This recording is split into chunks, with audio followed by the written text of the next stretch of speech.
Unique position in billions, करोड़ों में एक पोजीशन है हमारा, जिसे हम फाउंडिंग मेंबरशिप या फिर किसी कंपनी का संस्थापक सदस्य कहते हैं। तो दोस्तों इस दुनिया में बहुत कम ऐसी आईटी कंपनीज हैं जिन्होंने आज तक इतने कम पैसों में किसी को फाउंडरशिप बहाल की होगी। मुझे तो ये लगता है कि ऑनपेसू ही एक ऐसी कंपनी है जिसने सिर्फ और सिर्फ $97 लेकर किसी सामान्य गरीब इंसान को, जिसका दो टाइम का, दो वक्त का खाना भी कभी कभी उसको नसीब होता है, तो ऐसे इंसान को भी यहाँ पर मौका दिया इस कंपनी में एक यूनिक पोजीशन देने का। तो दोस्तों यूनिकनेस का मतलब होता है अद्वितीयता, यानी कि जिसको हम अम, कोई कुछ एक ऐसी चीज रहती है जो कभी कभी होती है, वो दुर्मिल रहती है। तो करोड़ों में एक है हम यहाँ पर। और ये जो पोजीशन है, अब आप चाहे करोड़ों रुपए लाए या फिर अब्जावधि डॉलर्स लाए, लेकिन आपको फिर भी नहीं मिल पाएंगे। तो ये इसकी एक वैल्यू है। और इस यूनिक पोजीशन के साथ जब हम मार्केट में उतरेंगे, जब हमारी नेक्स्ट जनरेशन हमारे सामने आएंगी, हमारे एरिया के जितने भी लोग हैं, वो भले ही आज हमको समझ नहीं रहे, लेकिन कल जाकर जब हमारे ये पोजीशन उनको समझ में आएंगी कि हम 14,29,728 फाउंडर्स जो इस आईटी कंपनी के फाउंडिंग मेंबर्स है, वो पूरे दुनिया में 800-900 करोड़ लोगों में से जो 500-600 करोड़ इंटरनेट यूजर्स है, उनमें से कुछ मतलब 0.5% के आसपास ही वो आते हैं। मतलब इतने कम लोगों में हमारी गिनती होती है। और सोचा जाए तो इन 14,29,728 लोगों में कहीं ना कहीं ऐसे भी बहुत सारे फैमिलीज है जो जहाँ पर एक ही जगह पे 6-6 आईडीज हो या फिर 3-3 फाउंडर्स हो। तो हम ये भी कह सकते हैं कि ये 14 लाख ना होकर कम से कम 3-4 लाख भी फाउंडर्स हो सकते हैं, जो फैमिलीज हो सकती है। तो यहाँ पर वैल्यू और बढ़ जाती है कि हम करोड़ों में एक होने का हमको वो जो वैल्यू मिला है, वो वैल्यू हमें कहीं और नहीं मिल सकता, वो सिर्फ और सिर्फ हमें ऑन पैसों ने दी है। इसलिए हमें यहाँ पर बने रहना है कि बहुत सारे जो घर लोगों के फाउंडर्स के घर वाले हैं या फिर उनके बीबी बीबी बच्चे हैं, तो वो उनको बोलते हैं कि आपको क्या मिलता है ये मीटिंग्स करके, आपको तो इनकम नहीं आ रहा है, कुछ भी नहीं। तो ये जो पॉइंट्स मैं आज यहाँ पे बता रहा हूँ ना, तो ये ही उन चीजों के कारण है कि हम यहाँ पर क्यों बने हुए हैं। कैसा है दोस्तों, कोई भी चीज अगर वैल्यूबल है तो वो कब समझ में आती है, जब हम उसकी स्टडी करते हैं। लेकिन अगर आप उसकी स्टडी ही नहीं करेंगे तो आपको उसकी वैल्यू कैसे समझ में आएंगी।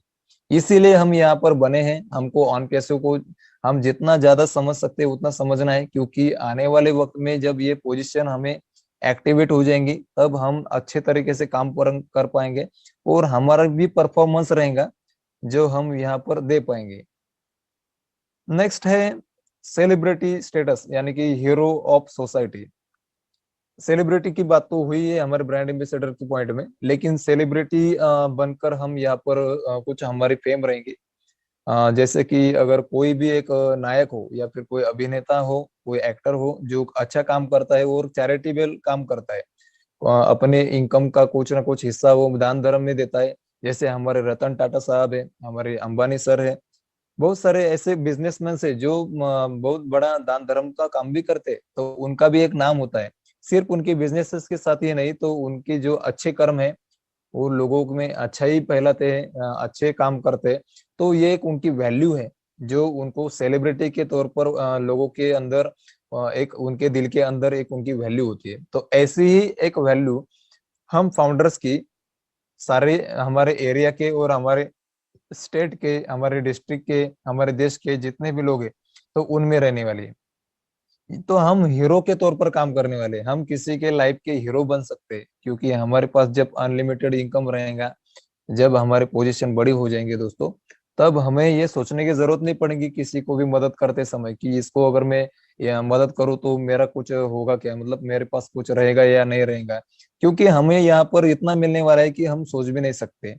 इसलिए हम यहाँ पर दिल खोलकर लोगों की मदद करने वाले हैं और एक वैल्यू क्रिएट करने वाले उनके मन में। यहाँ पर हमें सभी फॉलो करेंगे, हमारे बहुत सारे अनुयायी भी रहेंगे जो हमारे कॉपी भी कर सकते हैं। हम जो भी करते हैं उसका प्रभाव हमारे हमारे एक प्रतिमा पर रहेगा, हमारी इमेज बनेंगी। और इसी के साथ हम सेलिब्रिटी के जैसे यहाँ पर हमारी एक वैल्यू रहेंगी। नेक्स्ट है ओन डोमेन, खुद के नाम का डोमेन। दोस्तों डोमेन और उसके बारे में तो मैं इतना टेक्निकली नहीं जानता, लेकिन जितना मैं समझ पाया हूँ तो डोमेन जो होता है वो बहुत महत्वपूर्ण है हमारे बिजनेस के लिए। क्योंकि ऑन पीएसयू के साथ हमें जानकारी मिली है कि हमारे जो पैकेजेस रहेंगे तो उसी के साथ हमें ना खुद का डोमेन मिलने वाला है, जो हमारे नाम पर रह सकता है या फिर हमारे बिजनेस के नाम पर रह सकता है।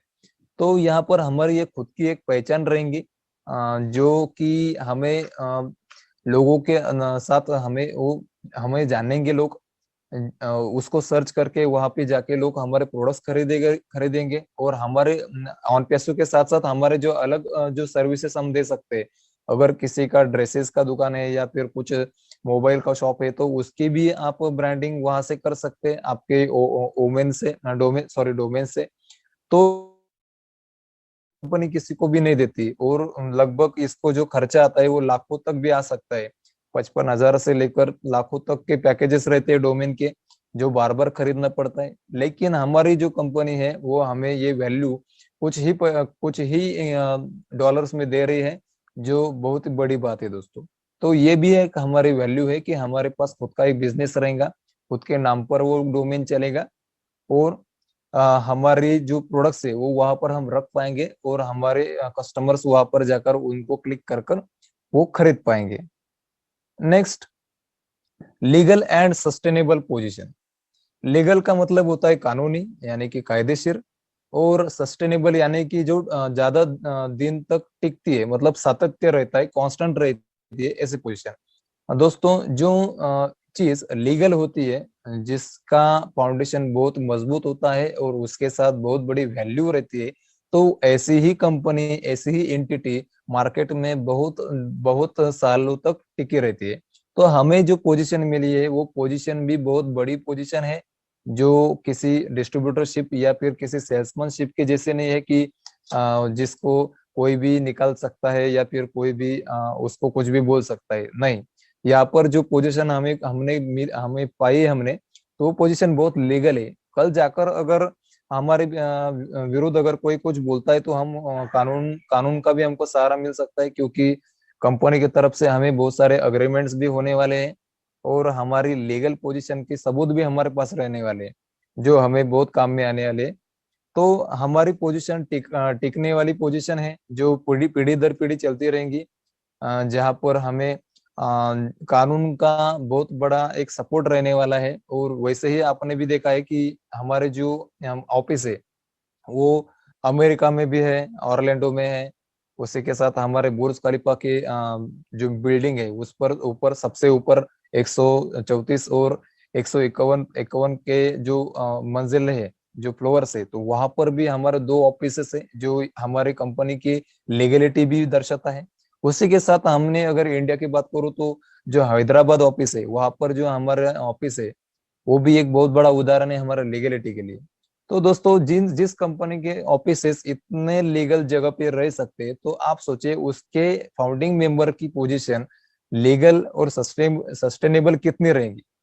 तो इसीलिए हमें चिंता करने की जरूरत नहीं है, हमारी जो पोजीशन है वो कभी खत्म नहीं हो सकती। हाँ, लेकिन अगर आपके और हमारे कर्म अगर गलत हो या फिर हम किसी के नुकसान करते हो, किसी फाउंडर के साथ हम गलत करते हैं या फिर किसी नॉर्मल इंसान के साथ अगर कुछ गलत करते हुए अगर खबर आती है ऊपर, तो हो भी सकता है कि कंपनी हमारे पद को बर्खास्त करे या फिर हमें टर्मिनेट करवाए। ये आगे की बात है, अभी इतना चिंता नहीं करनी है, बस हमें ईमानदारी के साथ बने रहना है। तो नेक्स्ट है जनरेशन टू जनरेशन बिजनेस, पीढ़ी दर पीढ़ी का बिजनेस है दोस्तों। ऑन पैसिव जो हमें एक बहुत बड़ी अपॉर्चुनिटी मिली है, जो हमें आने वाले 7 8 जितने भी पीढ़ी आने वाली उन पीढ़ियों को एक ऐसा सॉल्यूशन बनाकर दे रही है जो कि कभी खत्म नहीं होगा, जो हमारे बाद भी चलता रहेगा, हमारे मरने के बाद भी वो चलता रहेगा नॉमिनी के रूप में। और वो जो पोजीशन है वो ट्रांसफर होती रहेंगी हमारे आने वाले जो पीढ़ी है उनके साथ। दोस्तों जनरेशन में बहुत सारी जनरेशन ऐसी भी होती रहती है, जैसे कि हमारे अगर ममेरा भाई हो, मौसेरा भाई हो, चाचा का लड़का हो, या हमारे बुआ का लड़का हो लड़की हो, तो ये जो रहती है ना, ये जनरेशन रहती है अलग अलग, जो एक ही फैमिली से अलग अलग जगह पर रहते हैं लोग, तो वो भी जनरेशन टू जनरेशन का हम